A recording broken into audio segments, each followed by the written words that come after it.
তাদের নাঙ্গা লাঠি দিয়ে পিটাই নাকি পূজা করবেন। এটা কাদের বাজা?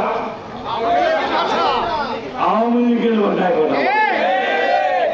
আর আমাদের এক্স এমপি সৈয়দ মেহেদী আহমেদকে ইন্ডিকেট করে কথা বলে উনি নাকি বিকাশ নেতা। এদের শ্রদ্ধা ক্ষুদার মান 8 বছরের বিএনপি করে আপনি আজকে বড় বড় কথা বলেন তোমার কাছে।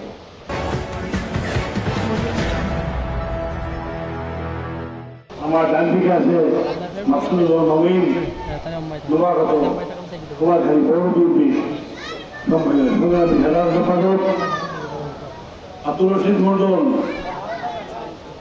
যার নাম আমাকে শুনছেন দেখেন নাই, আব্দুল রশিদ মন্ডল,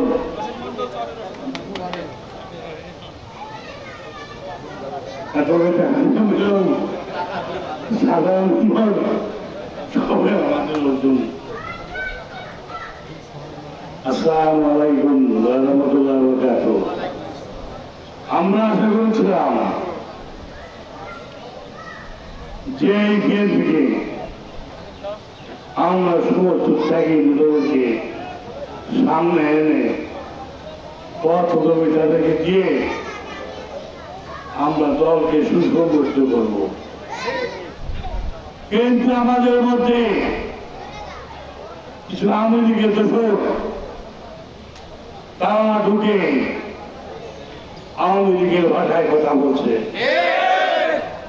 তারা বলছে যারা তাদের কথা শুনবে না তাদের নাঙ্গা লাঠি দিয়ে পিটাই নাকি পূজা করবেন। এটা কাদের বাজা? আওয়ামী লীগের ভাষায় কথা। আর আমাদের এক্স এমপি সৈয়দ মেহেদী আহমেদকে ইন্ডিকেট করে কথা বলে উনি নাকি বিকাশ নেতা। এদের শ্রদ্ধা ক্ষুদার মান 8 বছরের বিএনপি করে আপনি আজকে বড় বড় কথা বলেন তোমার কাছে। মাসুদ দিতে যান সে জায়গায় আমাদের লোক থাকে, আপনার লোক কোথায়? ভদ্রভাবে কথা বলেন। এমন কোন শক্তি নাই দুনিয়াতে আমরা কারো থেকে ভয় করি, একমাত্র আল্লাহ আছে।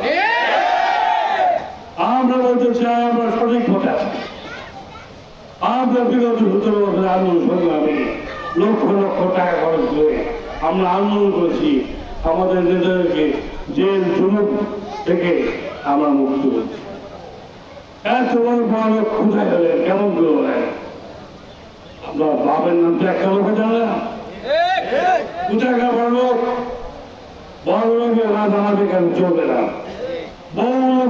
বড় লোক আমরা কুমারখালী সৃষ্টি করেছি, তৈরি করেছি। আজকে কুমারখালী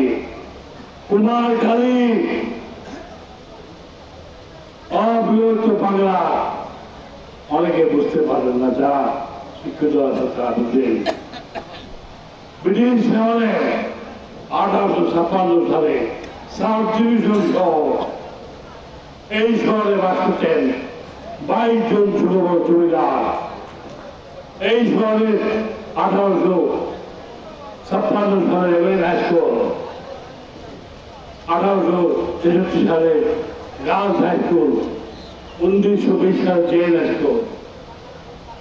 এই এলাকার অত্যন্ত প্রতিষ্ঠিত এলাকা। তৎকালীন ব্রিটিশ আমলে ইন্ডিয়ার মধ্যে কুষ্টিয়াকে ছেড়ে ধরে কুমারখালীর নাম আগে বলা হতো। আমরা সৌভাগ্যবান কুমারখালী বাসী। আজকে আপনি বুঝে বড় কি বাস দেখা টাকা দিয়ে মানুষ কিনতে চান? মানুষ কি টাকা দিয়ে কিনে যায়? আমরা মুসলমান, আমাদের ধর্ম ইসলাম। একটা শব্দ আছে মুসলমানদের জন্য, মুনাফিক। পৃথিবীর কোন ধর্মের মধ্যে নাই। আর মুনাফিকের জন্য আল্লাহ যথেষ্ট। আপনি আওয়ামী লীগের কথায় কথা বলবেন না। আপনার বউ ছবি তারেক রহমান আপনার নূতন ভাবেই তার সাথে আমরা দেখেছি আমাদেরকে সবাই টাকা রোজগার করছেন, বিভিন্ন ফ্ল্যাট দখল করছেন, জমি দখল করছেন। আজকে সে আমাদের কোমলমতি মানুষের সাথে পড়াশোনার কথা বলেন, ভয়ের সুরে কথা বলেন, যেটা ভয় করেন সেটা আমরা বহু আগে ছেড়ে দিয়েছি। এই কুমারখালী মস্তাদ যারা ছিল, কারা শাসন করেছে আপনার জানা দরকার। এই শতকিরণ বাসী কুমারখালীকে সারা জীবন শাসন করেছে। আওয়ামী লীগ বলেন, বিএনপি বলেন, বিএনপির প্রতিষ্ঠাতা সভাপতি অধ্যাপক আব্দুল কাদের বিশ্বাস উনিও শতকির মানুষ। আর আওয়ামী লীগের প্রতিষ্ঠাতা মরহুম গোলাম ভুটিয়া উনিও শতকির মানুষ। কোথায় যাবেন? আমরা গর্ব করতে পারি কুমারখালী নিয়ে, যে আমরাই কুমারখালীতে শাসন করছি, আমরা কুমারখালীতে দেখভাল করছি, কুমারখালী উন্নয়ন সব জায়গায় আমাদের অংশগ্রহণ আছে। এটা আমরা বলতে পারি। কয়েকটা মসজিদ করেছেন, কয়েকটা মাদ্রাসা করেছেন, কয়েকটা টিচার করেছেন, কয়েকটা কলেজ করেছেন, কয়েকটা স্কুল প্রাইমারি করেছেন। দেখান হঠাৎ এসে যে মাটি ফেটে গেল আর আপনি তেল তৈরি হয়ে গেলেন। তেল তৈরি হওয়া অত সস্তা না, সময়ের দরকার। আমরা এই ভোটের জন্য, যে ভোট আজকে হতে যাচ্ছে, সেই ভোটের জন্য আমরা স্বচ্ছ ভোটের জন্য, আমাদের দলের মধ্যে গণতন্ত্র আনার জন্য, নেতা তৈরি করার জন্য ৩ বছর আন্দোলন করে যাচ্ছে। আমরা অন্যায়কে বোঝাই দিয়ে অন্যায় মানি না, অন্যায় করি না। আমরা এই বিএনপিকে সুসংগঠন করে ভালো ভালো মানুষগুলোকে দলের নেতৃত্ব বজায় আমরা বিদায়। আমরা এই দল করতেছি, যৌবন হারিয়েছি, এখন বিরোধী দল তৈরি করেছি। আমরা অক্লান্ত পরিশ্রম করে আজকে তার দল ভোগ করছি। আমরা চাই আপনারা আমাদের সঙ্গে থাকবেন। আমরা এই অবৈধ নেতাদেরকে কুমারখালী থেকে বিচার দিকেও ডাকবো। আপনারা সেটাকে সাড়া দিয়ে আজকে আমাদের কুমারখালী পরিবেশরা খারাপ করতে চাই, গোলমাল করতে চাই, তাদেরকে আমরা বিচার করবো। আরেকটা ঘটনা বলি, গত পরশু দিন আমাদের একটা আয়োজন ছিল যতবার ইউনিয়নে, যে ইউনিয়নের অর্ধেক লোক আমাদের আত্মীয়। আমি ওখানে কয়েকবার চেয়ারম্যান নিযুক্ত করি। সেখানে সেই ব্যক্তি তরল দিয়ে তারা তাদের বিভাগকে মিছিলের চিকিৎসা আহ্বান করেছে। আমি বললাম, এটা আপনাদের কোনো লাভ নাই।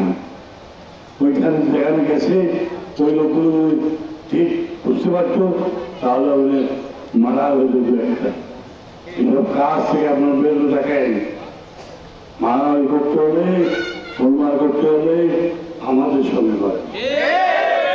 আপনার আমাদের কোন নেতা কর্মী গায়ে হাত দিলে পরিবেশ ভালো থাকবে না। আমরা আপনাদের বহু লোককে সাহায্য করে তোমার কাছে, সাহায্য করে তোমার কাছে আমরা বক্তব্য দীর্ঘায়িত করবো না। আজকের যে কমিটি, এটা আলোচনার মাধ্যমে আমরা বসে সমাধান করে দেবো, কোনো সমস্যা হবে না।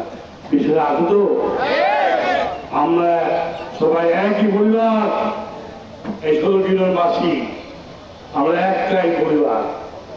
আর আমাদের এই ইউনিয়নের কোনো লোককে কোনো কেউ কিছু বললে তার কেউ বলেই বুঝতেই পারে। সেজন্য আমরা একত্রিত থাকবেন, সবসময় প্রস্তুত থাকবেন। আমরা যখন থাকবো তখনই আপনাদের জন্য পাই, এই আশা ব্যক্ত করে সবার সুরক্ষা কামনা করে অনেকক্ষণ এখানে বসে কথা শোনার জন্য, আমাদের নেতাদেরকে বক্তৃতা শোনার জন্য আপনাদের অসংখ্য ধন্যবাদ এবং সদা সবার সুস্বাস্থ্য কামনা করে